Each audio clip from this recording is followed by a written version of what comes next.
কারা টিএমসি কে হারাতে চায়, কারা বিজেপি কে ক্ষমতা থেকে দূরে রাখতে চায়, সেই সব ভাবাপন্ন দলগুলোর সঙ্গে আমার।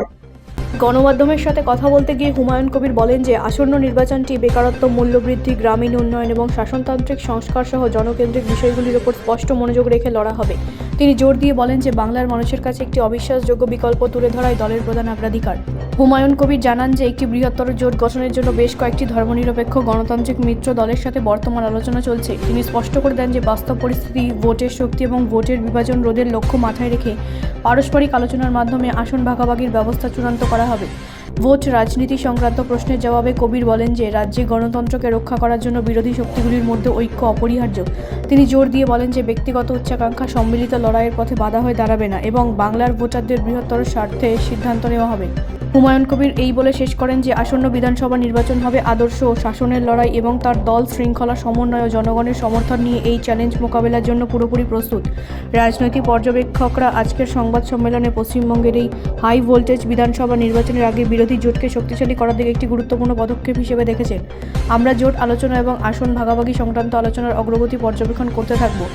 কেন্দ্রবিন্দু যে আপনার দলের সঙ্গে কার সমঝোতা হতে চলেছে, মানে জোট প্রক্রিয়া আপনি কতটা এগিয়েছেন?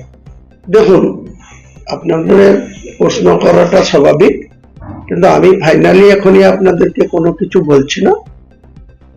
আমার জন্য আমি বারবার ওপেন করেছি যে কারা টিএমসি কে হারাতে চায়, কারা বিজেপি কে ক্ষমতা থেকে দূরে রাখতে চায়, সেই সব ভাবাপন্ন দলগুলোর সঙ্গে আমার দরজা খোলা আছে। তারাও যদি আমাকে কোনো জায়গায় ডাকে আমি যেতে রাজি আছি, আমিও কোনো জায়গায় ডাকলে যদি তেনারা আসেন আমি বসতে রাজি আছি। তবে মোটামুটি এটুকু ধরে নেওয়া যেতে পারে যে কেউ শর্ত দিয়ে আমার সঙ্গে যদি কেউ কন্ডিশন আসতে চাই, আমি কোনো শর্তই রাজি নই। আমি ওপেন ফোরামে বলছি, সেখানে আমার ধারণা যে কে আসবে না আসবে সেটা পরে জানা, অন্ততপক্ষে আইএসএফ এবং আসাদুল্লাহ ওয়াইসি দল আসলেই আমি এনাফ ইজ এনাফ বলে একটা কথা আছে। বাংলার রাজনীতিতে নতুন সমীকরণ করে দেখাবো, টিএমসি কে ক্ষমতাচ্যুত করে দেখাবো। আগামী দিনে সময় কথা বলবে কে কার সাথে জোটে থাকবে, কে থাকবে না। আমি বামপন্থীদের জন্য ওপেন বলেছিলাম, তাদেরও যদি কিছু কন্ডিশন দেয় সেটা ভেবে দেখা যাবে। কিন্তু কংগ্রেসের যে ধরনের আচরণ দেখছি, কংগ্রেসের সঙ্গে না হওয়াটারই সম্ভাবনা বেশি। কংগ্রেসের একটা জাতীয় দল, তাদের অনেক শক্তি আছে, তারা লড়বে। আমি নতুন শক্তি নিয়ে, নতুন উদ্যোগনা নিয়ে, নতুন ভাবে বাংলার মানুষের কাছে আমাদের এজেন্ডা তুলে ধরবো, আমাদের বক্তব্য তুলে ধরবো, আমাদের কি কি মানুষের জন্য ইলেকশন রাখা যায় সেটা রাখবো।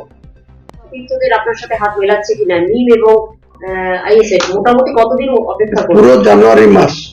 পুরো জানুয়ারি মাস, কারণ ফেব্রুয়ারি মাসে লাস্টের দিকে বা 20 তারিখের পরে যে কোনো দিন ইলেকশন কমিশন ইলেকশন ডিক্লেয়ার করবে। আমরা পুরোপুরি জানুয়ারির 31 তারিখের মধ্যে গোটা রাজ্যের কোন কোন সিটে আমরা আমাদের কার সঙ্গে জোট হবে, কে কে জোট করব সেটাও যেমন ক্লিয়ার করব। পাশাপাশি 182টা সিটে টার্গেট আমরা প্রার্থী দেব। সেই 182-র মধ্যে আমাদের সঙ্গে জোটে যে থাকবে তারা কত আসন নেবে, আমি কত আসন নেব, সেটা বসে ঠিক করব। সেখানে সবার জন্য অপশন খোলা আছে। ব্যুরো রিপোর্ট, রাষ্ট্রীয় প্রসার বাংলা।